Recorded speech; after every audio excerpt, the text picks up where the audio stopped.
Hello, welcome to our first 2020 prayer update. We hope you had a lovely Christmas and New Year. In this video, we'll be sharing a bit about what happened over the Gold Coast Schoolies trip, what we've done over December holidays, and what's coming up in the next few weeks. So at the end of November, Nick and I went down to the Gold Coast Schoolies along with around 40 university students for 2 weeks. The trip started off with a bang, with our car breaking down on the way. We managed to get to Burleigh in the end, but our car was out of action for the 2 weeks. Overall, though, Schoolies was really good. We had some great opportunities to train our students in what it looks like to do outreach, to help them know how do they be a Christ-centered multiplying disciple maker. I was able to lead a training on outreach and how do you even share the gospel. Jess was able to lead a training on discipleship and what that looks like on campus. And then our friend from church, Jerry, came down and ran a training on eternal perspective as well. There was a bunch of other trainings that the other missionaries ran.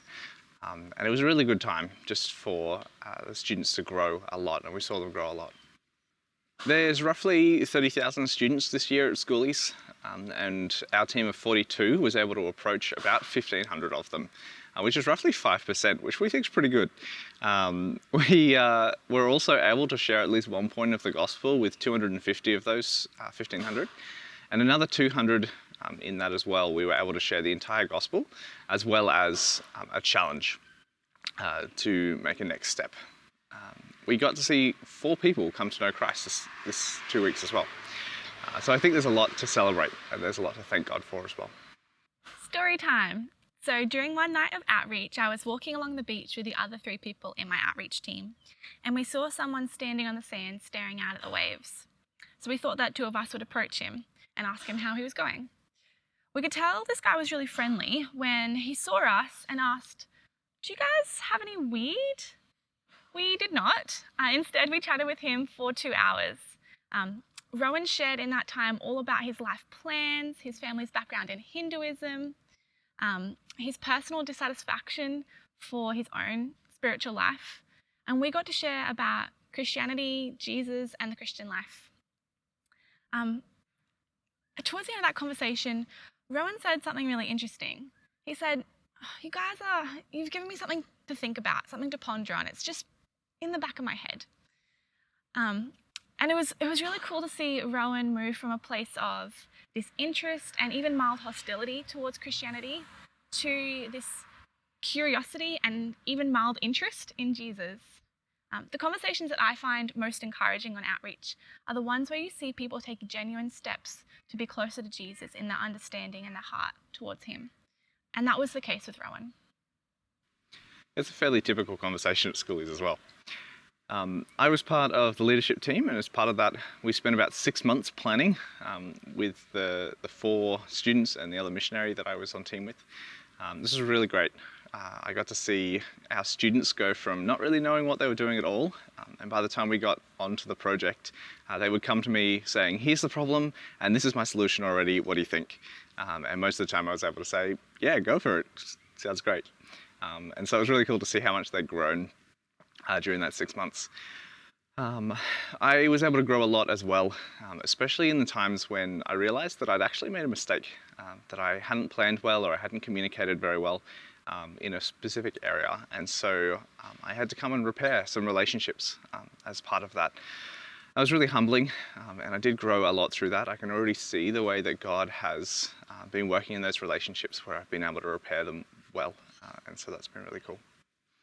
After Schoolies, Nick and I took the rest of December off for holidays, and we thought it was time for a new car. So we decided to go car hunting, and we found one all the way up in Cairns. So we flew up to Cairns, bought it, and did a road trip back down to Brisbane, which was a really nice break and holiday for us. Nick has also graduated from Bible College. He now has completed his graduate certificate in divinity. And I have graduated from occupational therapy, so I'm a real OT now. Yeah. And I'm looking for a part-time OT job. Do you know anyone at university this year? If you do, you can invite them along to Summer Pulse, which is a couple of events we run before uni starts. It's a great opportunity to make a bunch of friends. It's a great opportunity to learn what it looks like to be part of fulfilling the Great Commission on your campus. If they'll be attending QUT, UQ or Griffith, we'd love for you to put them in contact with us because we'd love to meet them and get to know them at our O-Week stalls coming up shortly. Over the next few weeks, we'll be heading down to Wollongong for our missionary conference. There'll be about 200 Power to Change missionaries from around Australia. And then a week after that, we head to Queensland Area Retreat, which Jess is helping to organise. Both of these events are times when we can spend some time in prayer, where we can celebrate what God's been doing on campus, plan what's going to happen, big picture for the rest of the year, and really see where God's working. As you keep us in your prayers, please be praying for Rowan and all the other schoolies that we had conversations with, that God would continue to grow their curiosity and their hunger to know the one true living God. Also, please be praying for Summer Pulse and our O-Week stalls, that we would connect with university students who really want to grow in their faith and be equipped for the Great Commission on their campus. Also pray for our missionary conference and retreats, that there would be a good time to prepare us for the year ahead, that we would be equipped and positioned for what we need to do. Thank you for all your prayers and your support. Until next time.